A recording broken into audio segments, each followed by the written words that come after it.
Hello students, welcome to MDC Learning. I'm going to teach you the subject financial accounting and the topic which we are discussing is buyback of shares. As always I say, read the problem, understand the problem and then try to solve the problem. Students, in each and every word you have to understand the meaning of it. If you understand the meaning, then only you will be able to solve the problem. Okay, now let's start it. First, the summary balance sheet of Afcon Limited, a non-listed company as on 31st March. Now see, equity share 4 lakhs, preference share 1 lakh, security premium, general reserve, profit and loss. So these three are our reserves. Debentures 8 lakhs, trade payable 1,50,000, net asset 7,50,000, trade investment 50,000, bank balance 10 lakhs. Keeping in the view the requirement, ascertain the maximum number of the equity share Afcon Limited can buy at the rate of ₹25. See बच्चों, again देखो आपको price दिया है कि हमें 25 रुपए पे खरीदना है. कितना हम मैक्सिमम बाय कर सकते हो? Are you getting it?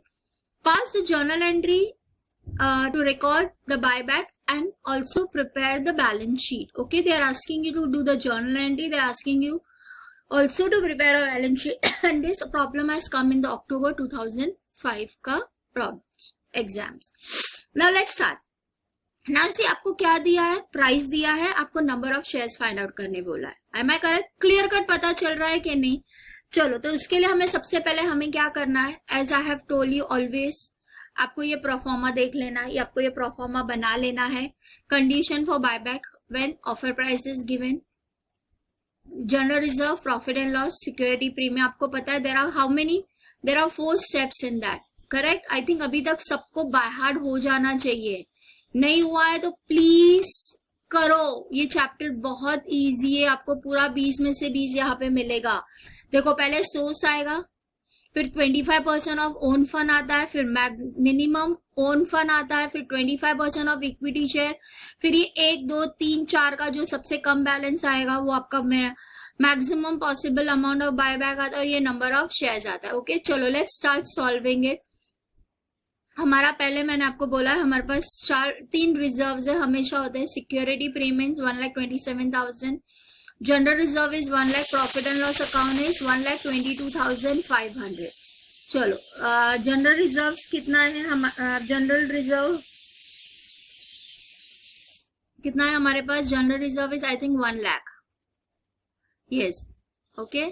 So my general reserve is 1 lakh. ये ऐसे ही होता है लैपटॉप में, लिखना कहीं है और चला कहीं जाता है. 1 lakh. Profit and loss account is 1,22,500 and then your security premium is 1,27,500. Okay बच्चों, देख लो फिर से आपको टैली करना है. 1,27,000 हमने वहां डाला, जनरल रिजर्व में 1 डाला है, 1,22,000 डाला है. चलो, अभी ये सबका टोटल बताइए मुझे कितना हो रहा है. So you are going to do the totalling of it. Totalling करने के लिए calculator is allowed, so you will be doing it. 1 2 3 4 5 1 lakh plus 1 2 2 5 1 2 0 plus 1 2 7 1 2 3. चलो, कितना हुआ? 3,50,000. कितना है आपका? 3,50,000. अगेन हम लोग यहाँ पे सिंगल और डबल लाइन करेंगे. एग्जामिनेशन में हम लोग ड्रॉ करते हैं, मेरे पास वो मैं नहीं जमता है, so I am going to write here. और ये मैंने नीचे रिजर्व एंड सरप्लस का एक्चुअली कॉलम बनाया है, so I will be writing it there, not here. उसके नीचे वाले कॉलम में 3,50,000. ओके स्टूडेंट्स, अब देखो रिजर्व एंड सरप्लस मैंने आपको बोला ना डायरेक्टली यहाँ पे कॉपी कर देना है क्योंकि ये आपका है. ना इस बार आप देखोगे यहाँ ओन इक्विटी में आपको 5 लाख है. क्या आपको दिख रहा है? 4 लाख इक्विटी शेयर है, 1 लाख प्रेफरेंस शेयर है. सो टोटल आपको शेयर कैपिटल कितना है? 5 लाख. टोटल कितना है? 5 लाख. आपको चाहिए तो आप यहाँ पे ब्रैकेट में लिख सकते हो 4 lakh plus 1 lakh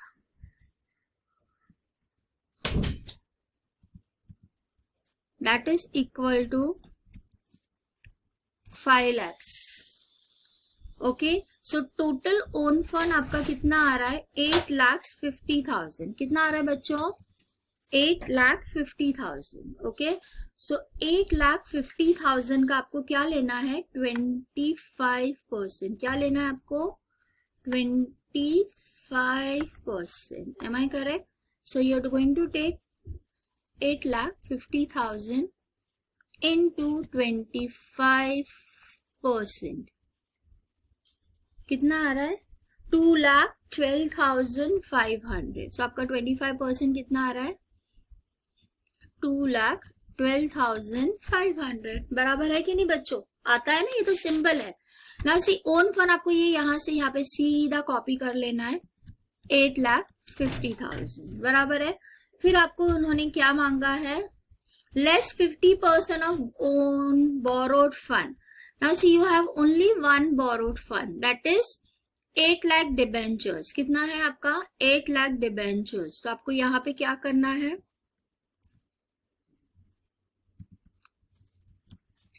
8 lakhs into 50 divide by 100.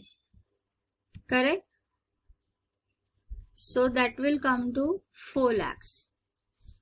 Correct. तो ये जब हम माइनस करेंगे तो ये आपको आएगा, कितना आएगा? 4,50,000. Okay, so you'll be getting this as 4,50,000. Okay, again मैंने आपको बोला हम लोग जरा इम्पोर्टेंट जो बैलेंसेस है उसको हम रेड में कर रही हूँ, मैं कर रही हूँ. अदरवाइज आप तो उसको सिंगल लाइन और डबल लाइन के अंदर आप प्रॉपरली उसको ये कर सकते हो. ओके, चलो अब आएगा 25% of paid up equity share. Now see आपके पास नंबर ऑफ इक्विटी शेयर कितना है? Now see equity share is 4 lakhs. आपको 4 lakhs को 10,000 से if you are dividing, we are getting it 40,000. So 40,000 का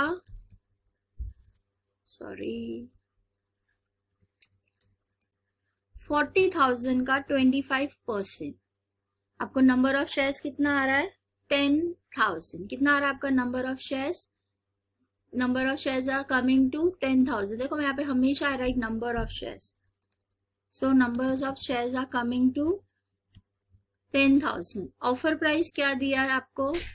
25 रुपीज. दिख रहा है, ये मैंने मार्किंग किया है. Offer price is 25 rupees. So I am going to multiply by 25 rupees. So what I'm going to get? I'm going to get 2,50,000. I'm going to get how much? 2,50,000. Okay students. Now what is going to happen? हमें चारों figures को tally करना है. We have to see that what is the higher lowest amount. See least मतलब सबसे कम. 3.5 लाख है, फिर 2 lakh. I think 2,12,000 छोटा है 3.5 के. 4.5 भी बड़ा है, 2,50,000 भी बड़ा है. So you can buy back how many shares? 2,12,500 का शेयर आप बाय बैक कर सकते हो. सो आपका यहाँ पे फिगर आएगा 2,12,500. Okay students, so this will be your buy back का figure. Now number of shares आपको कैसे निकालना है? आपको ये भी हम I have told you. 2,12,500 divide by offer price. Offer price is how much? 25. तो यहाँ पे आपको नंबर ऑफ शेयर्स मिल जाएगा. सो क्या आएगा आपका फिगर? 2,12,500 divide by 25. तो you are going to buy how many shares? 8,500 shares. How many shares you are going to buy? 8,500 shares. समझ में आया बच्चों? So your buyback will be 8,500 shares. Again I'll tell you, 25 रुपया, 10 रुपए की चीज आप 25 रुपए में बेच रहे हो. That means 15 rupees is your premium, 10 rupees is a face value of a share. Okay? Now nothing else is there. Problem में कुछ भी ना आपने न्यू शेयर इश्यू किया है, ना तो आपने न्यू शेयर इश्यू किया है, ना ही आपने कोई इन्वेस्टमेंट बेचा है, कुछ भी नहीं किया. तो ये प्रॉब्लम तो बहुत ही सिंपल है. आपको सिर्फ 4 एंट्री करनी है. कौन सी एंट्री करनी है? Buyback, CRR, premium on buyback और lastly payment to the equity share holder. Again I will be doing only the journal entry, बाकी का पार्ट आप करोगे. ओके, नाउ सी बच्चे, मैं यहाँ पे इक्विटी शेयर कैपिटल लिखूँ या इक्विटी शेयर लिखूँ या शेयर कैपिटल लिखूँ, एक ही बात होती है. Okay, so equity share capital account debit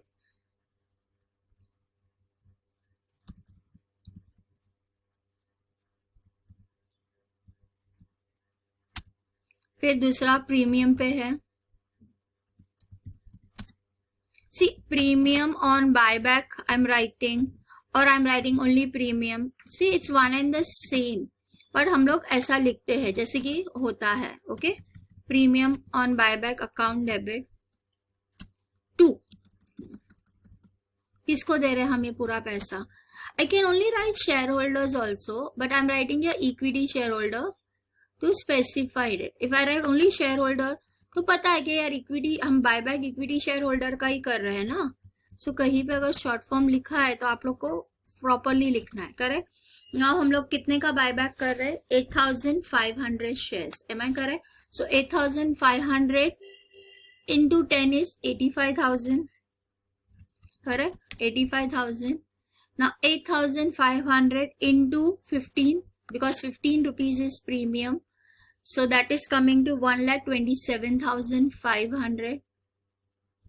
So 1,27,500.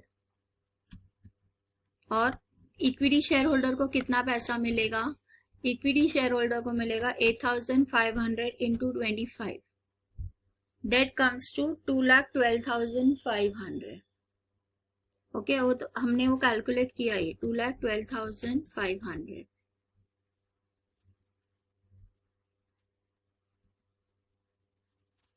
And see, when you total this both the figure, it will come as 500. 8.7 is 12, 1 and 2. Okay, उसके बाद आपको मैंने बोला CRR. What is the CR का एंट्री, CRR, सॉरी, हम लोग का पहला एंट्री आता है.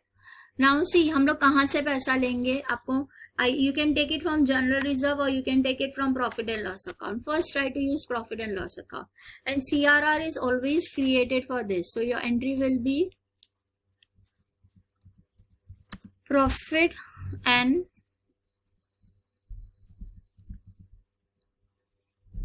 loss account debit to CRR account. Okay, that is capital reduction. सी, बहुत सी जगह पे बच्चों को, आप लोग को कंपलसरी होगा, कुछ लोग बोलेंगे नहीं CRR पूरा लिखना है, तो वो भी करेक्ट है. ये आई am writing in short form, जरूरी नहीं आप भी लिखोगे. फिर आपका premium on buyback. Premium on buyback is always taken from security premium, remember it. देखो 1,27,000 है आपके पास, सिक्योरिटी प्रीमियम में कितना पैसा है, 1,27,500 है. तो आपको बाकी किसी से भी पैसे मांगने की जरूरत नहीं है. जितना सिक्योरिटी प्रीमियम की जरूरत है आपके पास पूरा सिक्योरिटी प्रीमियम में है. So it is security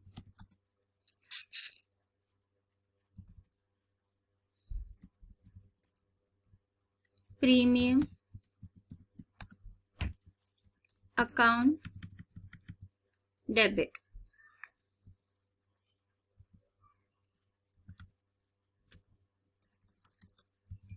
to premium on buyback account. कितना है, 1,27,500. आपके पास इतना पूरा पैसा था तो आपको जरूरत नहीं है किसी और चीज की.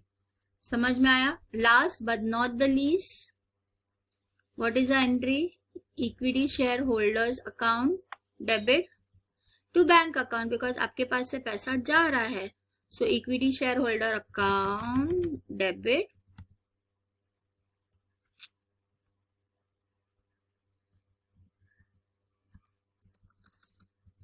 to bank account. Am I correct? कितना पेमेंट करने वाले हो आप, 2,12,500. 2,12,500 आया समझ. Okay, students, so you have understood. These are only the 4 entries which we are going to do in buyback. If you have purchase of new shares, that is issue of new shares, then entry will come. Purchase of debentures, it will come. Sale of investment, and it will come. Otherwise, these are only the 4 entries which we are supposed to do in this. Okay, chalo. Now we'll go for the last part in the problem. What they are asking you, they have asked you to pass, record journal entries and prepare a balance sheet. Again आपको मैंने बोला balance sheet भी आपको बहुत simple है बच्चों, ये पूरा परफॉर्मा आपको बाय हार्ट कर लेना है.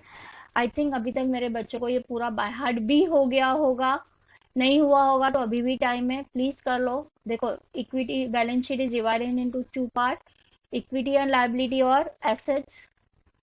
Equity and liability is divided into 3 parts: shareholder fund, non-current liability, and your fixed assets and current assets. Okay, then see the share capital, reserve and surplus, long-term liability, long-term provision, short-term provision, trade payables, other current liability, short-term fixed assets, tangible, intangible. B is investment, then current investment, inventories मतलब stock, trade receivable मतलब debtors and bill receivable, cash and cash equivalents, bank balance, short-term loan and advances.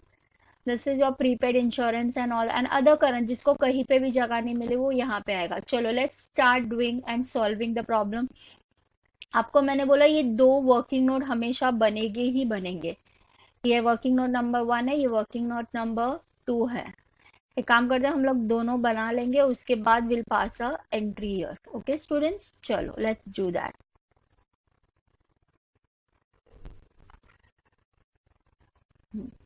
ये सबसे पहले हमारा working note number 1 क्या आता है, आपको मैंने हर बार बोला है क्या आता है, शेयर कैपिटल. क्या आता है आपका, शेयर कैपिटल.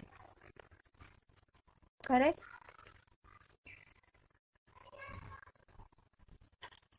है ना.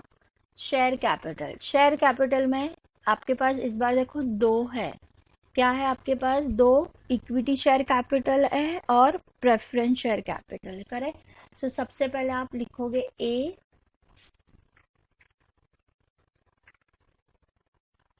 ज्यादा होता है तो हम लिखते हैं इक्विटी शेयर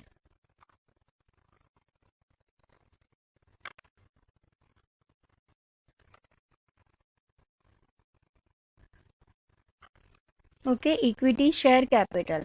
आपको पता है ना, मैंने आपको बोला हर बार ये वर्ड्स आपको लिखना है.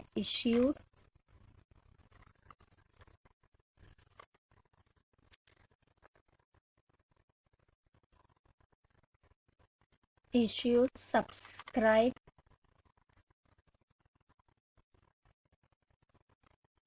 And paid up. Now see, आपके पास 40,000 शेयर्स था, 40,000 में आपने 8,500 बेच दिया है ना. So 40,000 equity share minus 8,500. अब आपके पास बचा कितना, 31,500. So will write here 31,500 share of rupees 10 each. Am I correct.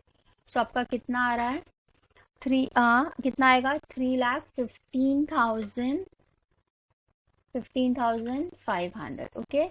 फिर दूसरा आएगा आपका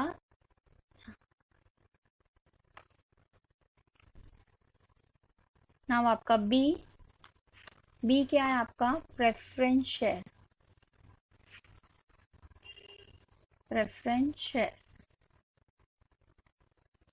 करेक्ट. अगेन प्रेफरेंस शेयर में ये आपको फिर से लिखना ही है, issued, subscribe and paid up. Now see, इस बार आपका प्रेफरेंस शेयर देखो 100 रुपीज का एक है. Am I correct. So that will come as 1,000 share of rupees 100 each. So that is coming to 1 lakh, है ना. आपका 1 lakh इक्विटी प्रेफरेंस शेयर था. So total is coming to 4 lakh 15,000, correct. तो ये फिगर जो है आप बैलेंस शीट में ले जाओगे। सी हम लोग जब प्रॉब्लम सॉल्व करें हम लोग सिंगल लाइन और डबल लाइन ड्रॉ करेंगे। यहाँ पे मैं इसको हाईलाइट करती हूँ। नाउ सेकेंड हम लोग एक साथ में दोनों ले जाएंगे बच्चों। सेकेंड इज माय रिजर्व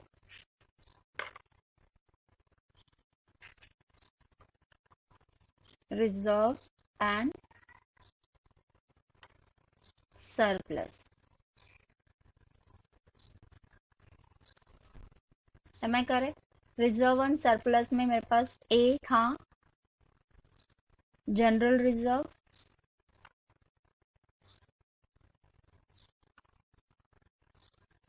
जिसका मैंने कुछ भी यूज नहीं किया, तो मैं पूरा 1 लाख रुपीस लिख दूंगी।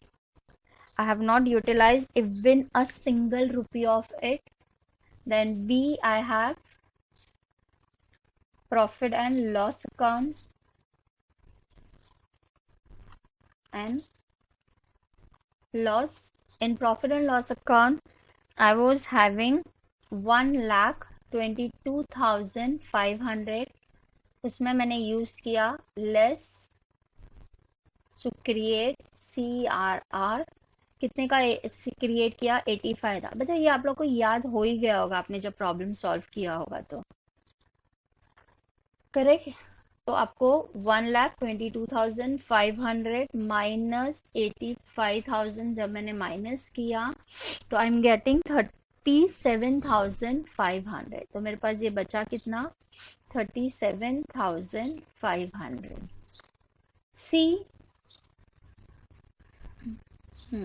सी मेरे पास क्या था? Security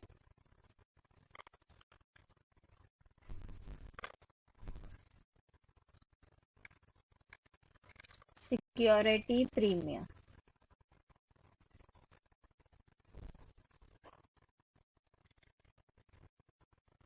correct. सिक्योरिटी प्रीमियम मेरे पास कितना था? 1,27,500। उसको मैंने किस में यूज किया? Less. I have used it on premium on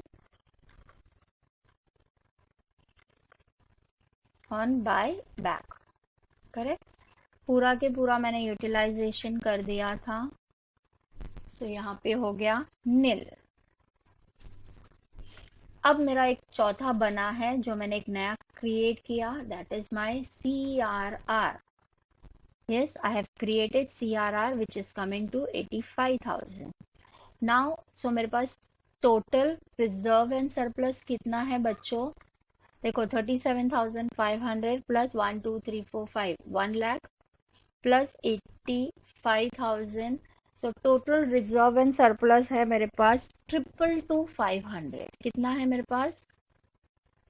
2,22,500. Okay, now ये दो figure I'm going to carry up. First is 4,15,000 is my reserve or my share capital, and 2,22,500 is my share capital. देखो यहाँ पे मैं working note number 1 लिखा है। Working note number मेरा 1 था, 4,15,000 आ गया, और ये है 2,22,500. Am I correct? Now what you are supposed to do, you are supposed to see your old balance sheet, correct. हमने इक्विटी का एंट्री कर दिया, प्रेफरेंस का एंट्री कर दिया, security premium, general reserve, profit and loss, ये all entries we have done.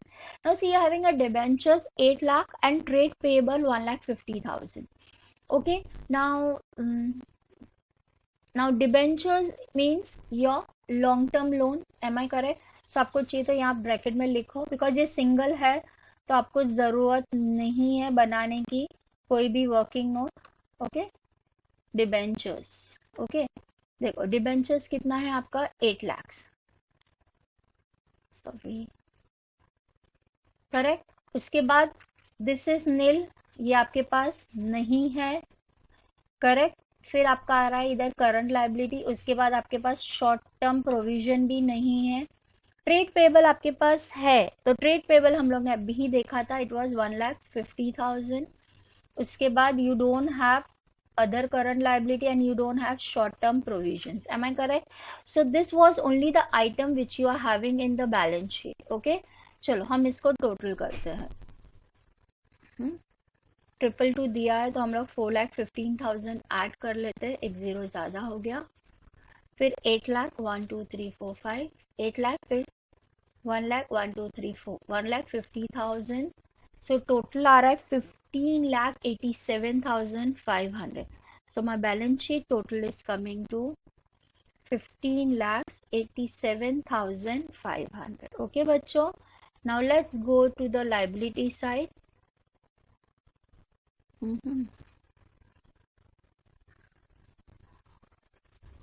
Now C liability side हम लोग को क्वेश्चन तो देखना ही है ना बच्चों. वी हैव टू सी. देखो आपको डायरेक्ट नेक्स्ट फिक्स एसेट दिया है 7,50,000, इन्वेस्टमेंट 50,000 दिया और बैंक बैलेंस 10,000 दिया है. ओके बच्चों, सो हम लोग डायरेक्टली देखो फिक्स एसेट के सामने लिख देते हैं बिकॉज टेंजिबल इंटेंजिबल उन्होंने कुछ भी डिवाइड नहीं किया है, तो हम लोग वो पूरा लिख लेते हैं. That is 7,50,000. ओके, इन्वेस्टमेंट आपको दिया है, आप इन्वेस्टमेंट लिखोगे 50,000.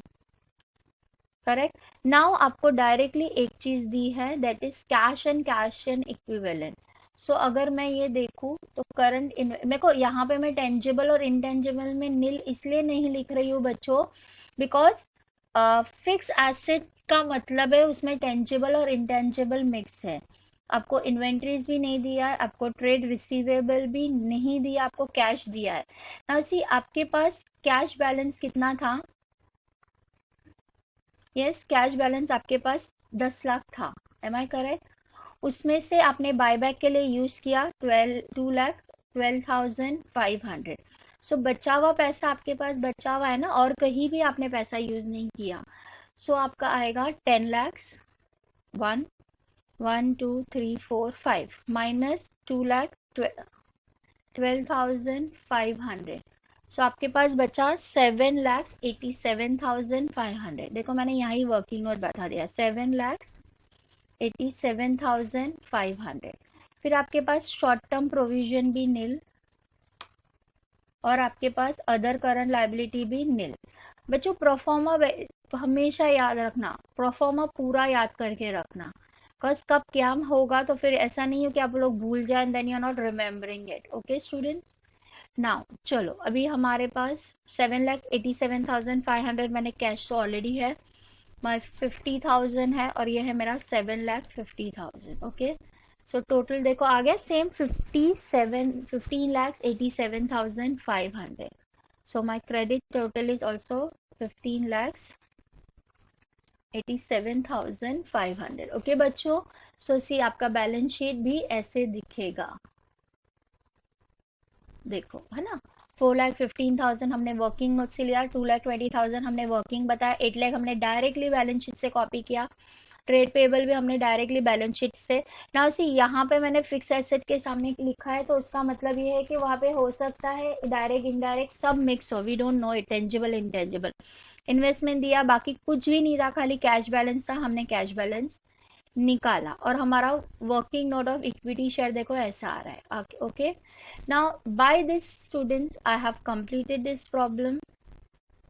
Okay, thank you for listening to the lecture. बच्चों there are many queries the students are asking it, but बेटा थोड़ा बहुत अपना अपना कॉमन सेंस यूज करो. एक बच्चे का कल मुझे फोन आया था कि मिस आपने बोनस शेयर लिखा है, पहले वाले प्रॉब्लम में बोनस टू इक्विटी शेयर लिखा था. बेटा बोनस आपको पता है खाली इक्विटी शेयर होल्डर्स को ही दिया जाता है. सो कभी कभार हम लोग शॉर्ट फॉर्म यूज करें, that does not mean it is different. Okay, bonus to equity share holder बोला या बोनस शेयर बोला, बात एक ही है ना. ओके, तो थोड़ा बहुत अपने हिसाब से भी अगर आपको बोनस टू इक्विटी शेयर बराबर याद रह रहा तो हमेशा बोनस. और CRR मैं लिख रही हूँ, आपको पूरा लिखना है, capital redemption account. Okay, capital redemption reserve account आपको पूरा लिखना है, ये मैं शॉर्ट फॉर्म लिख रही हूँ. एग्जामिनेशन में आपने CRR लिखा तो हो सकता है जब आपको फुल 100 आउट ऑफ 100 आ रहा होगा तो एग्जामिनर आपका एक आध मार्क काट देगा. ओके, चलो take care, enjoy learning and this will be the last problem of this thing. Tomorrow I'm going to come up with a new method. Okay, chalo.